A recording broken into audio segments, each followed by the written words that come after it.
Je suis ravi de vous dire bonjour à tous. Nous sommes arrivés au moment où nous allons pouvoir avancer dans l'enseignement, c'est-à-dire avec la parole du Père Yava et de Yahushua. Nous allons suivre le numéro 16 de l'enseignement pour aujourd'hui. Donc nous sommes à nouveau arrivés au moment où nous allons pouvoir avancer avec l'enseignement qui porte le numéro 16 pour notre enseignement d'aujourd'hui. Et le titre de l'enseignement, c'est que vous devez être baptisé par Elia lorsque vous êtes convaincu. Et je vais continuer pour que vous soyez sauvés, pour que vous ne péchez plus. Justement, donc, vous devez être baptisé. Mais pourquoi devez-vous être baptisé? Pour quelle raison? Lorsque vous êtes vraiment convaincu, excusez-moi, la loi dit que il faut faire de toutes les nations des disciples et les baptiser après. Nous allons lire cette parole d'abord, qu'il faut faire de toutes les nations des disciples et les baptiser après, selon le livre de... Qui déjà? Marc. Attendez d'abord.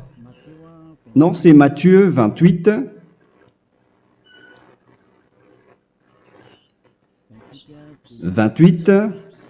Versets 19 et 20.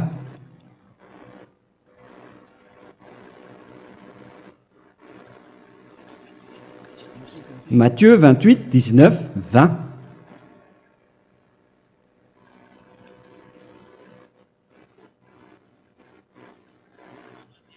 Allez, faites de toutes les nations des disciples.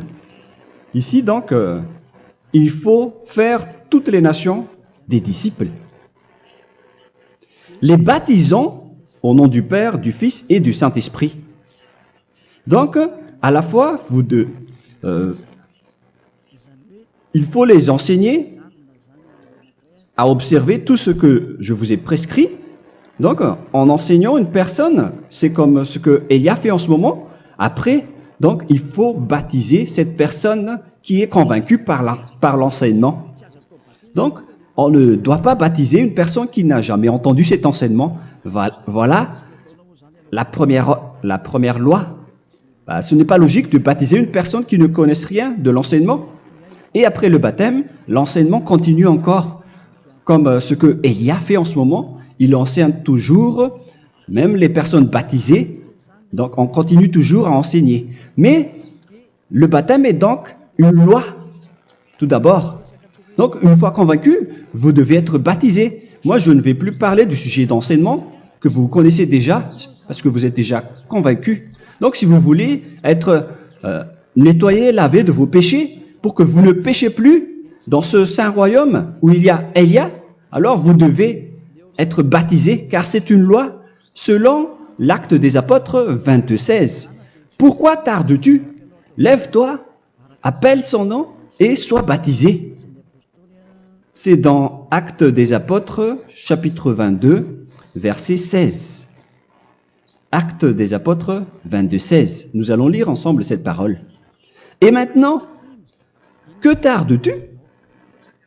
Lève-toi, sois baptisé et lavé de tes péchés en invoquant le nom de Dieu.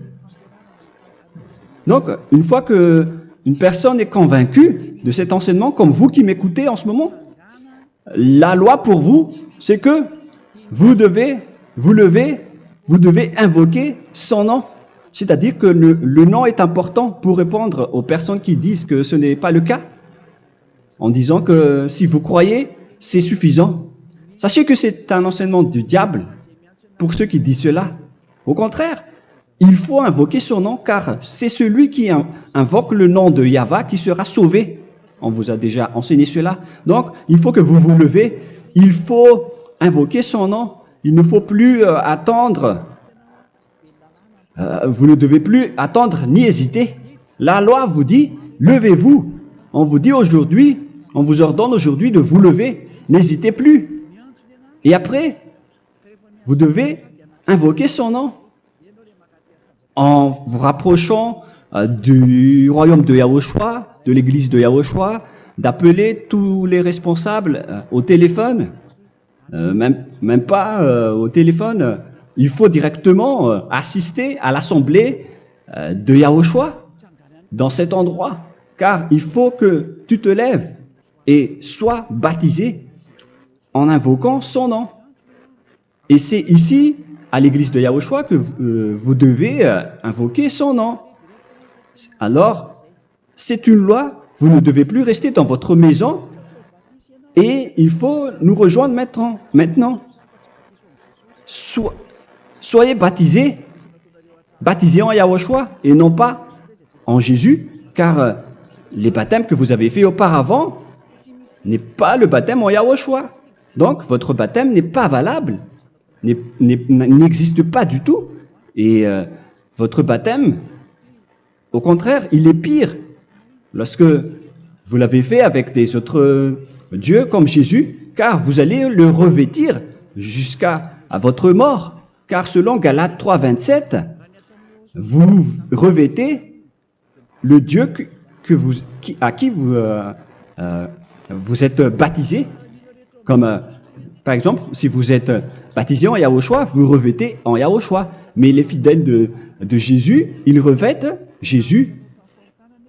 Alors que vous voyez bien que ce Dieu, c'est un faux Dieu qui n'ôte pas les péchés, qui vous jette en enfer et qui n'existe même pas. Parce que si jamais il existait, vous devez aussi être ôté de vos péchés. Mais ce n'est pas le cas. Vous revêtez un faux Dieu, un envoyé du diable. Pourquoi? Car tous ceux qui sont pécheurs viennent du diable. Nous allons donc lire la parole de Dieu à ce sujet dans Galates 3, 27 pour vous dire que c'est un faux baptême que vous avez fait. Donc si vous avez été baptisé en lui, alors vous allez être avec le diable jusqu'à la fin. C'est ce qui est pire avec votre baptême qu'il faut enlever et supprimer rapidement, car vous êtes avec le diable.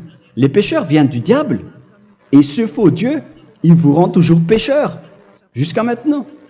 Il vous encourage de rester pécheur, non méritant. Ça vient d'où? Ça vient de qui, ce faux Dieu-là? À ce sujet, il vient du diable, car les pécheurs viennent du diable. Ce faux Dieu qui n'existe même pas, ce n'est qu'un collaborateur du diable. C'est dans Galates 3, 27. Je vous donne la parole en vous disant qu'il faut fuir rapidement de cet endroit qui ne vous convient pas. Le dernier baptême, ce sera pour le 8 mars 2026 à Madagascar. Et après, il n'y aura plus de baptême ici. Galates 3, 27. Vous tous qui avez été baptisés en Yahushua, par exemple, alors vous avez revêtu Yahushua. Voilà la parole. Donc, si vous avez été baptisé en Jésus, alors vous revêtez Jésus. Comme avec votre dernier baptême, vous allez toujours revêtir celui-là. Et ce vêtement ne sera jamais ôté tant que vous ne vous rapprochez pas de Élia. C'est lui uniquement qui peut vous enlever de ce baptême, de ce Jésus qui vous rend pécheur. Un collaborateur du diable et qui vient du diable. C'est dans 1 Jean, pour vous dire, est-ce que vous pouvez toujours rester dans votre ancien baptême après tout ce schéma? 1 Jean, chapitre 3, verset 8. 1 Jean 3, 8. C'est où déjà? Celui qui pêche est du diable, car le diable pêche dès le commencement. Vous voyez? Et voilà ce qui est pire. C'est votre Dieu même qui vous rend pécheur et qui vous dit que vous devez être pécheur. C'est lui-même, à ce sujet-là, qui vient du diable. C'est vraiment pire ce schéma, car il s'agit d'un envoyé du diable qui vient du diable. Un envoyé du diable. C'est-à-dire que ce schéma vient du diable. La parole est directe et droite. S'il n'est pas du diable, il vous aurait déjà il vous aurait déjà ôté de vos péchés. Mais ce sont les diables qui rendent pécheurs les gens, car ce sont les chefs du péché, les diables. La parole est claire ici. Celui qui pêche est du diable. le fils du diable est du diable. Le fils de Dieu est un Dieu. Le fils de l'homme est un homme. Et celui qui vient du diable est du diable comme lui. Lui, il vous a rendu pécheur pendant plus de 2000 ans. Il vous a jeté en enfer. C'est pourquoi on vous dit de quitter cet endroit et ce Jésus qui sera toujours collé à vous, à votre corps, qui est enterré dans votre peau. Vous ne serez jamais débarrassé de lui tant que vous ne vous rapprochez pas de Élia pour être baptisé en Yahushua, pour que ce sale vêtement venant du diable soit ôté de vous et qu'après vous allez être revêtu d'un nouveau vêtement qui est merveilleux, qui est Yahushua. Alors choisissez votre vêtement. Vous allez toujours être Jésus qui est déjà collé à vous, et une fois mort, vous irez en enfer, car il est déjà collé à vous. Soit vous l'enlevez directement à travers le baptême avec Élia. Le rendez-vous, c'est pour le 8 mars 2026. Vous allez être baptisé par Élia pour l'enlever, car ça n'existe pas du tout. C'est une tromperie pour vous. Ce n'est même pas un baptême. C'était le fait de faire entrer du diable à l'intérieur de vous. Si vous voulez être libéré de cela, vous devez vous rapprocher de Élia à travers le baptême pour que la parole soit bien placée dans Actes des Apôtres 22, 16. Revoyons cette parole. Actes des Apôtres 22, quel verset déjà? 22, 16. Voilà. Et maintenant, que tardes-tu? Lève-toi. Voilà l'ordre pour vous. Lève-toi, ne tarde plus. En invoquant son nom. C'est un ordre. Invoque son nom. Et sois baptisé et lavé de tes péchés. Car celui qui t'a rendu pécheur, c'est Jésus ou Jesus. Alors si tu ne veux plus pécher, alors enlève Jésus ou Jesus de toi avec le vêtement que tu as reçu lors de ton baptême avec lui. Il faut l'enlever, sinon tu ne seras jamais sauvé, épargné, car c'est déjà devenu un vêtement collé à ton corps. La seule solution pour toi, c'est de te rapprocher de Élia pour être ôté de tes péchés, car la loi est claire ici. Tu vas être lavé de tes péchés. Et c'est ici, dans cet endroit où il y a Élia, qu'il y a l'ôtement du péché. Pourquoi vous êtes ôté de vos péchés? Pour quelle raison? D'abord, vous êtes déjà lavé à travers le baptême. On vous nettoie. Et une fois nettoyé, une fois lavé, qu'est-ce qui se passe à ce moment-là? Pour que les gens ne pêchent plus en vrai.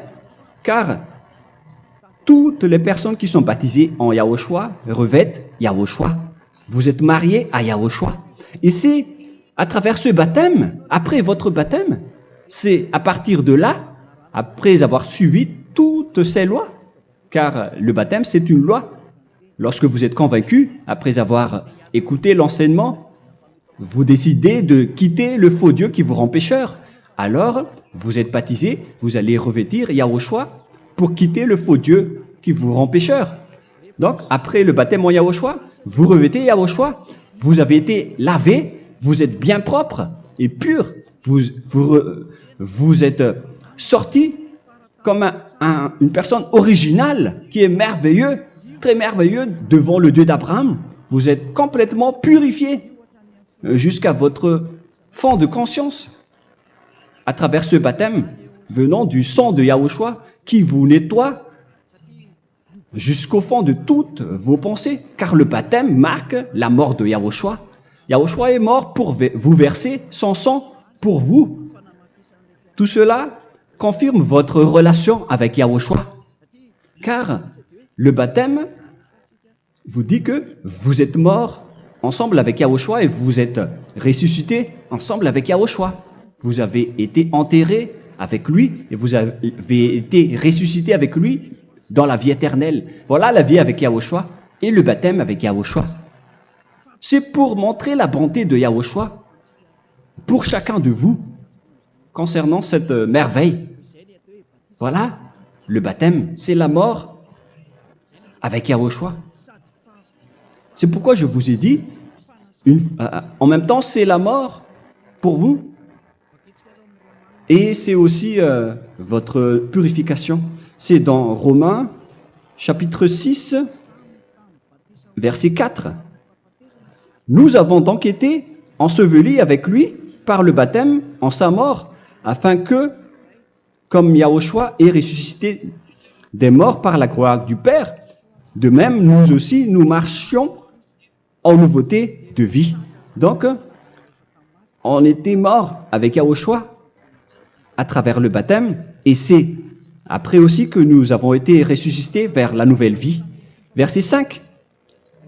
En effet, si nous sommes devenus une même plante avec lui par la conformité à sa mort, nous le serons aussi par la conformité à la résurrection.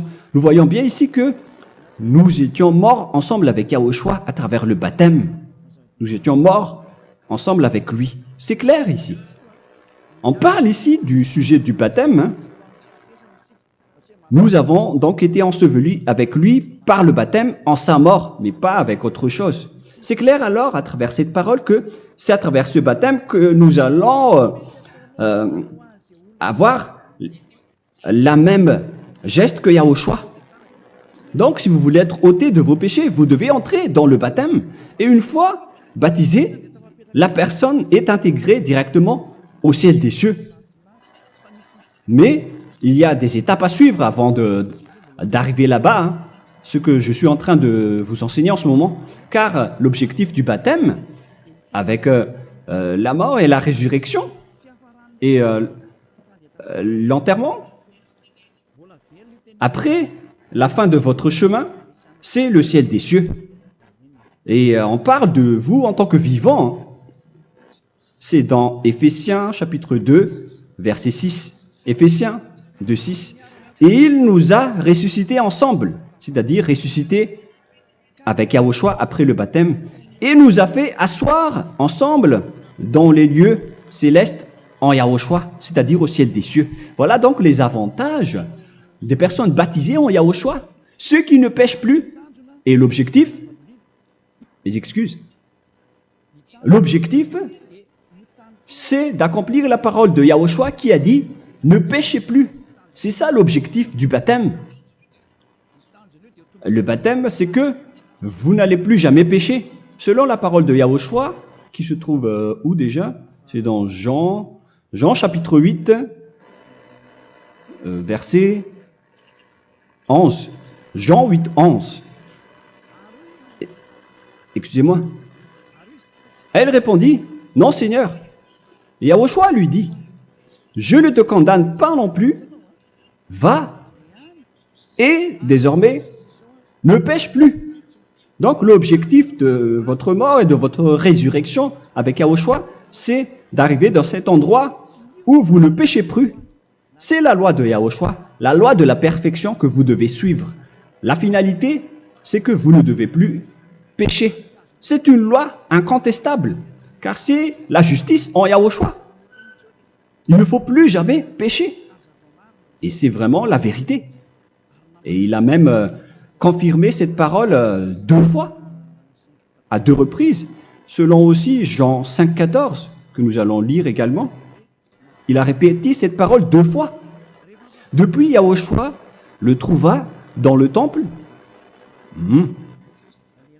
et lui dit, « Voici, tu as été guéri. Ne pêche plus. » Excusez-moi. Ne pêche plus, de peur qu'il ne t'arrive quelque chose de pire. Donc, il ne faut plus rappeler vos péchés, sinon le pire va vous arriver. Et vous voyez, vous, les personnes pécheurs qui m'écoutez en ce moment, où est votre finalité? Est-ce que c'est bien? Réfléchissez. Les personnes parfaites, ce sont les personnes qui ne pêchent plus. Contrairement à vous qui dites que vous êtes toujours des pécheurs qui ne méritent pas le ciel des cieux. Vous l'avez dit par vous-même. Mais maintenant, Élia vous appelle. Vous allez mériter le ciel des cieux si vous vous repentez et si vous acceptez le baptême en Yahushua. Pourquoi? Pour quelle raison? Car vous n'allez plus jamais pécher. Par quel moyen? C'est par le programme du Père Yahva. Car une fois que la personne est baptisée, la personne boit le Saint-Esprit. Il y a donc un esprit qui va être approuvé, qui va être bu, comme une source illimitée dans son ventre, selon la Sainte Écriture. C'est dans Jean chapitre 7, si je ne me trompe pas. Où se trouve ce verset, les enfants? Si vous le trouvez, la parole qui parle de la source qui est illimitée, c'est dans Jean 7, 37 que nous allons lire ensemble. Le dernier jour, le grand jour de la fête, Yahushua, se tenant debout, s'écria, « Si quelqu'un a soif, qu'il vienne à moi et qu'il boive. » Verset 28. « Celui qui croit en moi, des fleuves d'eau vive couleront de son sein, selon, comme dit l'Écriture. » Il y aura donc de l'eau vive qui couleront dans son ventre. Verset 39. Il dit cela de l'Esprit qui devait recevoir ceux qui croyaient en lui, car l'Esprit n'était pas encore, parce que Yahushua n'avait pas encore été glorifié. On reçoit donc un Esprit venant de Yahushua pour ceux qui le croient et qui sont baptisés. Et on le reçoit vraiment lors du baptême. C'est dans le livre de 1 Corinthiens que nous allons lire, dans le chapitre 12. Quel verset déjà? On doit chercher un peu. 12 et 13. 1 Corinthiens, chapitre 12, versets 12 et 13. Car comme le corps est un et a plusieurs membres, et comme tous les membres du corps, malgré le nombre, ne forment qu'un seul corps, ainsi en est-il Yahushua. Nous avons tous en effet été baptisés dans un seul esprit, pour former un seul corps, soit juif, soit grec, soit esclave, soit libre. Et nous avons tous été abreuvés d'un seul esprit. C'est dans le baptême, donc, qu'on reçoit l'esprit unique, un seul esprit. Donc, si vous êtes baptisé en Yahushua, vous abreuvez l'esprit venant de Elia, venant de Yahushua. Vous abreuvez un seul esprit venant de moi, un esprit non pécheur et qui vous rend non pécheur. Donc, tout le monde boit un seul esprit selon la Sainte Écriture. Nous vous avons tous en effet été baptisés dans un seul esprit. Vous recevez donc ce seul esprit à travers le baptême. Et qu'est-ce qui se passe après? Le Saint-Esprit va vous guider désormais. Vous le recevez lors du baptême et celui qui va vous guider pour que vous ne péchez plus. C'est dans Jean, quel chapitre déjà? Je ne me souviens plus. C'est dans le chapitre 14, peut-être. 14, 23.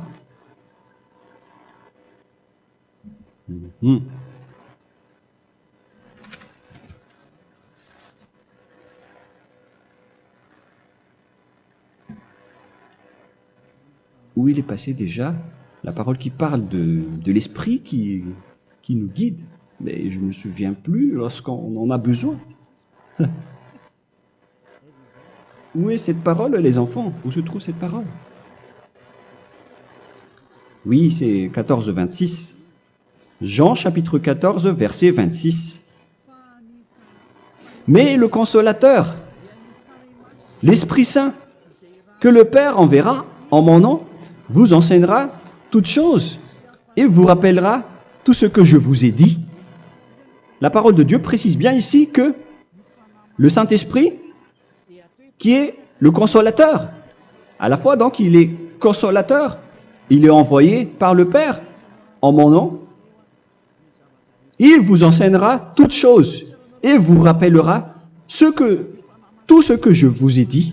C'est le Saint-Esprit donc qui vous enseigne, qui vous guide avec toutes les choses que vous avez besoin dans votre relation avec Yahushua. C'est lui qui est le vrai enseignant, le vrai guide, qui vous guide dans votre chemin.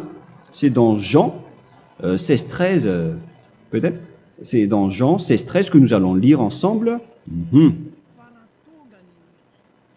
quand le consolateur sera venu, l'Esprit de la vérité, il vous conduira dans toute la vérité.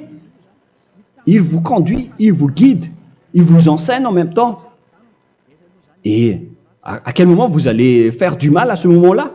Car en tant que consolateur, il vous frappe, il vous gronde. Il vous gronde à travers votre esprit, à travers votre conscience. Et c'est vraiment dur. Hein. Il vaut mieux être attrapé par un taureau que d'être attrapé par sa conscience. Donc c'est à travers votre conscience qu'il vous guide. Mais si vous ne voulez pas être consolé ni conseillé, si vous ne voulez pas être corrigé, vous revenez vers le mal, 7 fois plus de mal. C'est pourquoi les gens quittent Yahushua, car ils ne veulent pas être consolés et guidés par le Saint-Esprit venant de Yahushua. C'est pourquoi les gens quittent et abandonnent Yahushua, car ils veulent toujours continuer à faire du mal. Mais si une personne veut vraiment être avec Yahushua, avec son cœur, cette personne ne sait plus faire aucun mal. Il ne sait plus faire ça, car elle est déjà guidée par le Saint-Esprit. Quels sont alors les fruits du Saint-Esprit, le résultat du Saint-Esprit avec une personne? Mais le Saint-Esprit existe bien, ainsi que ses résultats. Voilà. Nous allons voir d'ailleurs les fruits du Saint-Esprit. C'est dans quel verset, les enfants? Je ne me souviens pas non plus. Je vais également donc la rechercher. Nous allons voir un peu les fruits du Saint-Esprit que je vais rechercher rapidement et rechercher un peu.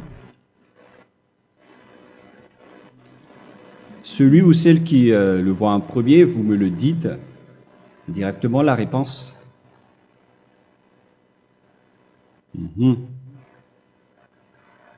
Comment? Galates 5. Galates 5. Nous allons lire à partir du verset 19 et 20. Non, on va commencer à partir du verset 22. Galates 5, 22.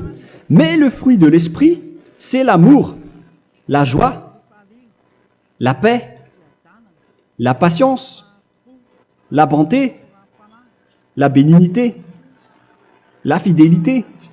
Vous voyez? Vous marchez dans la droiture et dans la vérité directement.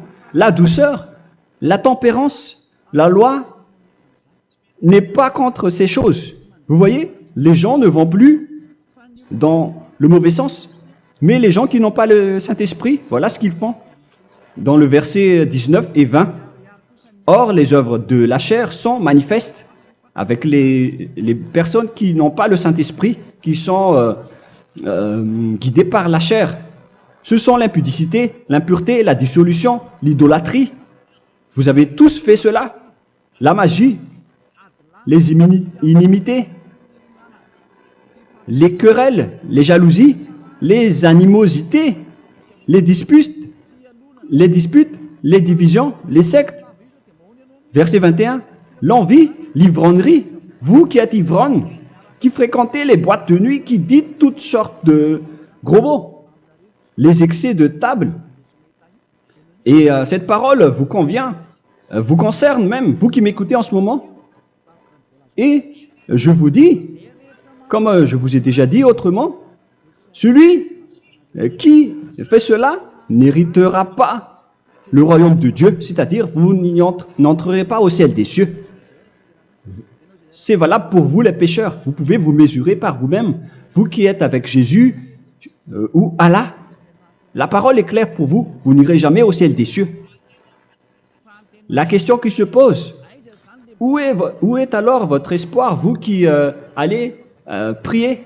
Car la parole de Dieu vous lit déjà votre finalité. C'est la parole du Dieu d'Abraham qui a engendré Yahushua, son fils. Voilà la loi qu'il a dit aux apôtres. Les malfaiteurs n'iront jamais au ciel des cieux. Mais pourquoi vous allez encore rester là-dedans? Pourquoi ne pas rejoindre Élia pour être purifié et lavé? Rapprochez-vous de Élia pour que votre esprit soit sauvé. Le dernier baptême aura lieu pour le 8 mars 2026. N'attendez pas ce dernier jour. Dès maintenant, inscrivez-vous votre nom dans le baptême si vous ne voulez pas être jeté en enfer. Mais si vous voulez être jeté en enfer, alors tant pis pour vous. Alors que vous avez peur de mourir, et vous allez chez le médecin lorsque vous êtes malade, vous avez peur du feu de charbon, alors que ce n'est qu'un petit feu de charbon. Là, on parle de l'enfer. Hein. Alors, il faut bien réfléchir et soyez bien conscients. Voilà donc le sujet du Saint-Esprit. Maintenant, nous allons lire le livre des Éphésiens. Éphésiens, chapitre 4.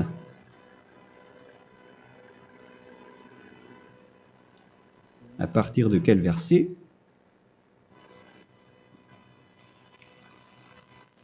Allons-y. Je dois relire un peu car il y a plusieurs paroles ici. Moi, je vais vous sortir la parole qui dit que les personnes en Yahushua ne font plus aucun mal. Ah, où il est passé déjà? Ah, je l'ai perdu. Attendez d'abord. Donc, Éphésiens.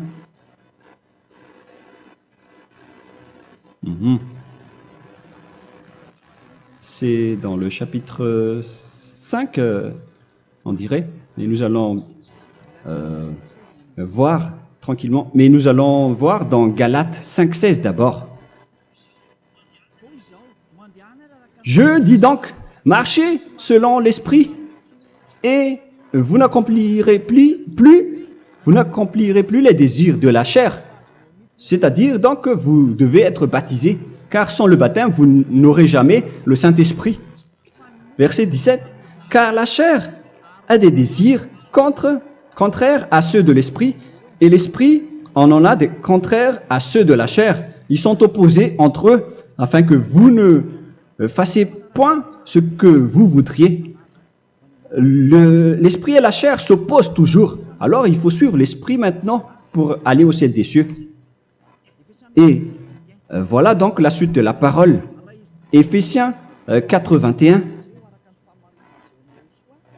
Si du moins vous l'avez entendu, et si vous, conformément à la vérité qui en est en Yahushua, c'est en lui que vous avez été instruits à vous dépouiller, eu égard à votre passé, du vieil homme qui se corrompt par les convoitises trompeuses, à être renouvelé dans l'esprit. Donc l'esprit travaille et va dans votre conscience et dans votre intelligence et à revêtir l'homme nouveau créé selon Dieu dans une justice et une sainteté qui produit la vérité. Le Saint-Esprit donc vous rend droit pour que vous ne soyez pas dans le mauvais chemin, et il vous guide dans la justice et dans la vérité. Voilà directement pour les personnes en Yahushua. Et c'est quoi la suite? C'est pourquoi renoncer au mensonge. Il ne faut plus mentir. Même dans les 10 commandements, ils ont dit ne mentez pas. Mais c'est juste une parole. Mais les gens, lorsqu'ils sont pressés, ils font des mensonges. Mais pour les gens en Yahushua, ils renoncent directement au mensonge. Et que chacun de vous parle selon la vérité à son prochain. Car nous sommes membres les uns des autres. Si vous vous mettez en colère, ne péchez point. Que le soleil ne se couche pas sur votre colère. Voilà toutes les lois de Yahushua qui sont guidées, qui sont ordonnées par le Saint-Esprit. Alors, ne donnez pas accès au diable. Ne mettez pas le mal dans tous vos chemins. Il faut rester sainte, vraie et parfaite. Que celui qui dérobait ne dérobe plus. Il ne faut plus donc dérober les choses. Et il ne faut plus donc voler quelque chose.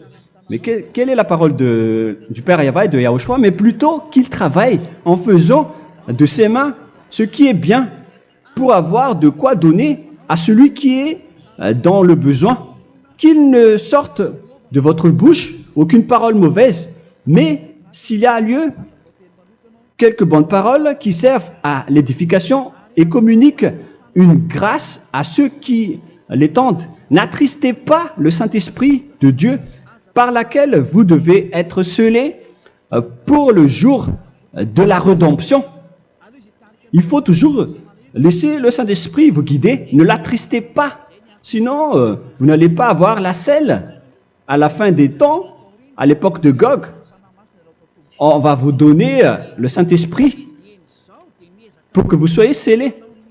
Donc c'est maintenant que vous devez déjà rendre content Yahushua. Ne laissez pas de mauvaises traces dans votre chemin et ramenez l'amour de Yahushua vers chacun de vous pour que vous soyez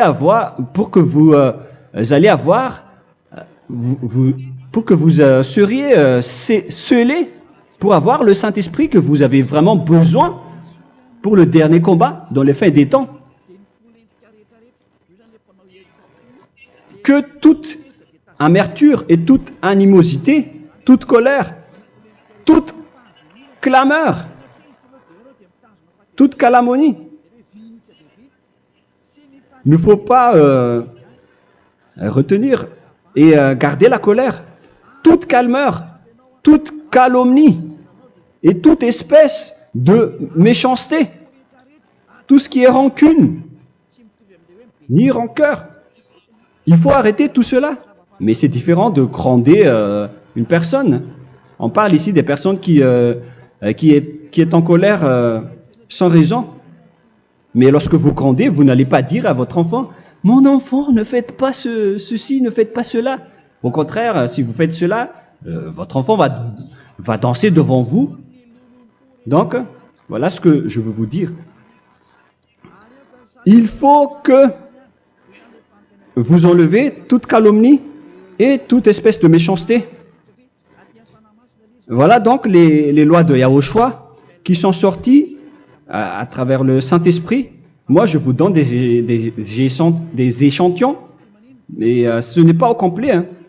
La loi de Yahushua sont illimitées à travers le Saint-Esprit en fonction des circonstances et de la situation pour que vous n'attristez pas le Père Yahva et le Yahushua. Que toute amertume, verset 32, soyez donc bons les uns envers les autres, Éphésiens 4, 32. Compatissant, vous pardonnant réciproquement.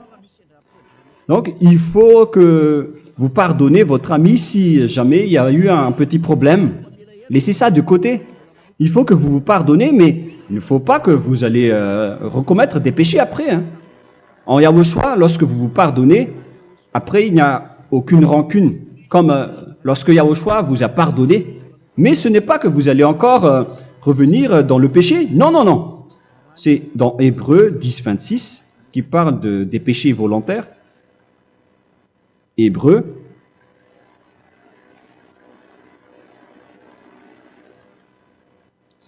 Hébreux chapitre 10. C'est bien ça, hein? Pour ceux qui s'en souviennent. Voilà, versets 26 et 27. Hébreux 10, 26, 27. Car si nous péchons volontairement, après avoir reçu la connaissance de la vérité, c'est-à-dire une personne baptisée en Yahushua, qui a été sanctifiée, rendue sainte, il ne reste plus de sacrifice pour les péchés, mais une attente terrible du jugement et l'ardeur du feu qui dévorera les rebelles. Donc, vous qui parlez que vous devez toujours commettre des péchés, voilà ce qui vous attend, parce que vous péchez volontairement. Donc, si vous péchez volontairement, alors une attente terrible du jugement et l'ardeur d'un feu va vous dévorer. Vous allez affronter la colère et le jugement avec une ardeur de colère d'un feu qui va vous dévorer. En tant que rebelle, on va vous détruire vous les ennemis, vous qui péchez volontairement. Est-ce que vous n'êtes pas encore conscient après cette parole? Vaut mieux être baptisé en Yahushua avec Elia, et après vous n'allez plus jamais pécher. Alors à vous de réfléchir, car on vous a trompé auparavant jusqu'à maintenant. On va revenir à la parole de tout à l'heure. Donc que chacun pardonne son ami et pardonnez-vous comme ce que Yahushua vous a pardonné. Voilà donc les personnes en Yahushua ne pêchent plus. Nous allons donc continuer avec le verset 5. Éphésiens chapitre 5 plutôt. Je vais encore continuer car j'ai besoin que vous l'écoutez. Éphésiens chapitre 5 verset 1. Devenez donc les imitateurs de Dieu comme des enfants bien-aimés et marchez dans la charité. Le fruit de l'esprit, c'est de l'amour, on vient de lire, à l'exemple de Yahushua qui nous a aimés et qui s'est livré lui-même à Dieu pour nous comme une offrande et un sacrifice de bonne odeur. Verset 3. Regardez ces lois. Que l'impudicité, qu'aucune espèce d'impureté et que la cubicité ne soient même pas nommés parmi vous, ainsi qu'il convient à des saints. C'est bien clair alors ici qu'il ne faut pas faire l'impudicité ou parler de tout ce qui est adultère, impudicité, qu'aucune espèce d'impureté, tout ce qui est impur, l'abomination, la profanation et tout ce qui parle autour de ce sujet, n'en parlez jamais. Et que la cupidité ne soit pas nommée parmi vous, ainsi qu'il convient à des saints, y compris l'impudicité, l'abomination. Même juste en parler, ce n'est pas autorisé. Vous voyez que c'est vraiment différent. Lorsqu'on est en Yahushua, la cupidité, c'est-à-dire parler dans le dos des autres, qu'on n'entende ni parole de déshonnêteté, ni des propos insensés, ni des plaisanteries, choses qui sont contraires à la bienséance, qu'on entende plutôt des actions de grâce, car sachez qu'aucune impudique ou impure ou cupide, c'est-à-dire idolâtre, n'a d'héritage dans le royaume de Yahushua et de Dieu. C'est-à-dire, il ne faut pas s'allier avec les malfaiteurs. Les enfants du mal, ne vous alliez pas avec eux. N'acceptez pas ce qu'ils font. Ne collaborez pas avec eux. Ne cachez pas le mal qu'ils font. Car sinon, directement, votre sainteté va être détruite. La parole est claire. Ne vous alliez pas avec ces derniers, car vous allez être le fils du mal, qui n'est pas dans la vérité. Verset 8. Autrefois, vous étiez ténèbres, et maintenant, vous êtes lumière dans Yahushua.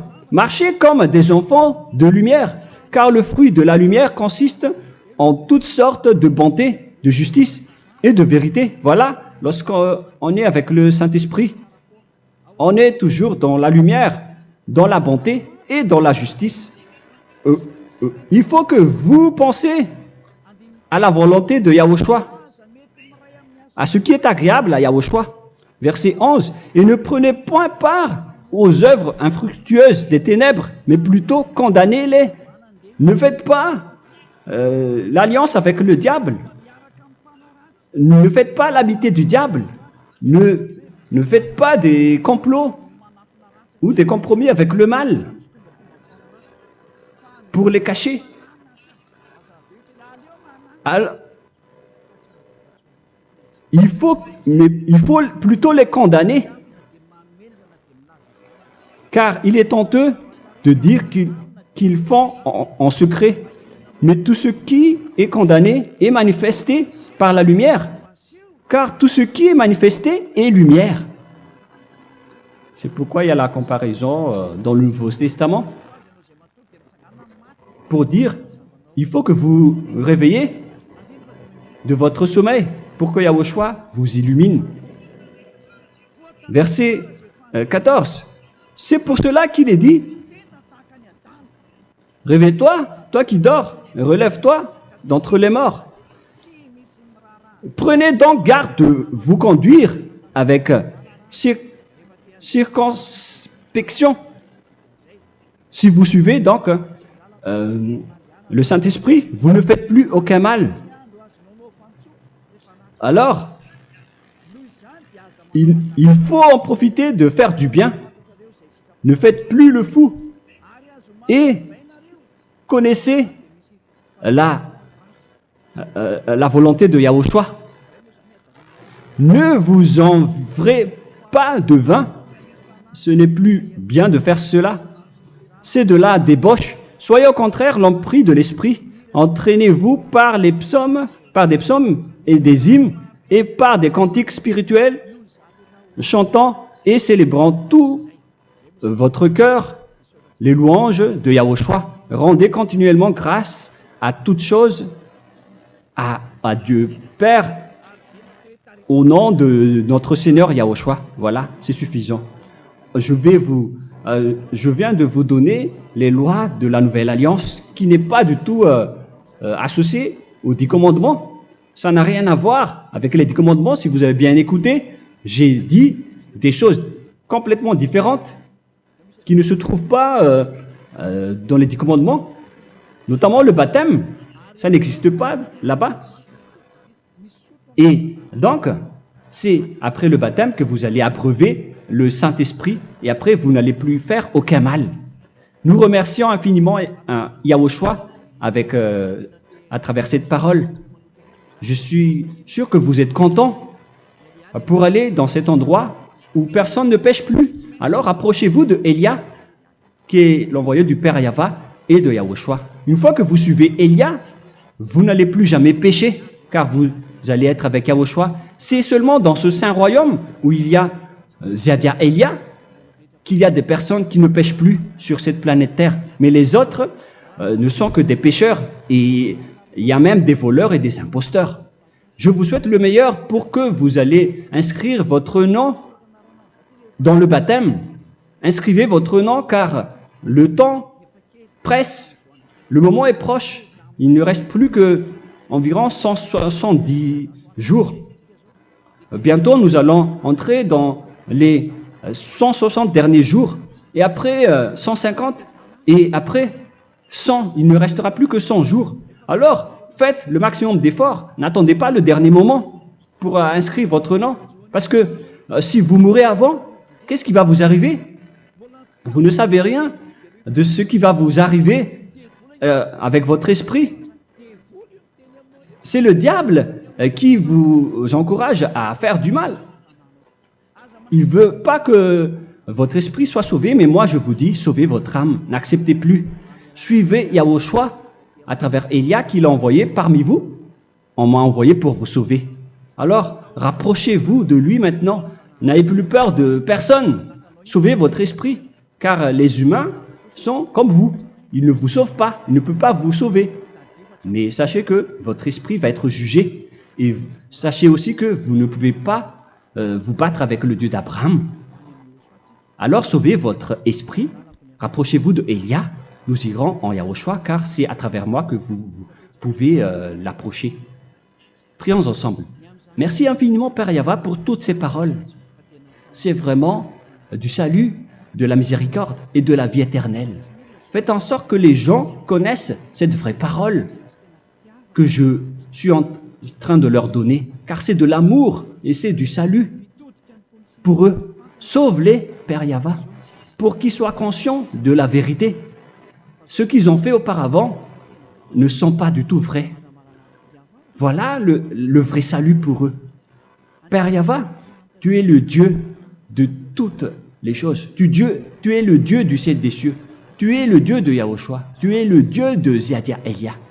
Ouvre la conscience des gens pour qu'ils écoutent cette vérité, pour que chacun court pour prendre une décision et pour qu'ils n'attendent plus personne pour se rapprocher de toi, Père Yahweh et Yahushua. Donne la force à chacun pour qu'il te cherche. Sauve les gens, Père Yahweh, pour qu'ils échappent à la destruction de leur chemin et de leur esprit, pour qu'ils écoutent la parole de Élia venant de toi, Père Yahweh, et de toi aussi, Yahushua. Sauve les gens, et je suis confiant que tu vas vraiment sauver les gens, pour que tu ouvres tes portes pour terminer cette période de salut. Merci, Père Yahweh. Gloire éternelle à toi. Je demande tout ça aux Malagasy et au reste du monde. Pour les Malagasy, il reste encore quelques mois qui n'est plus beaucoup pour eux, mais pour les autres nations, ils n'ont pas aussi beaucoup de temps pour se rapprocher de toi, mais il en reste encore un peu pour eux. Gloire à toi, Père Yahweh, et au nom de toi, Yahushua, je fais toutes ces paroles. Alléluia, Amen. Voilà donc pour notre enseignement d'aujourd'hui. Que Yahushua vous bénisse et à la prochaine. Au revoir.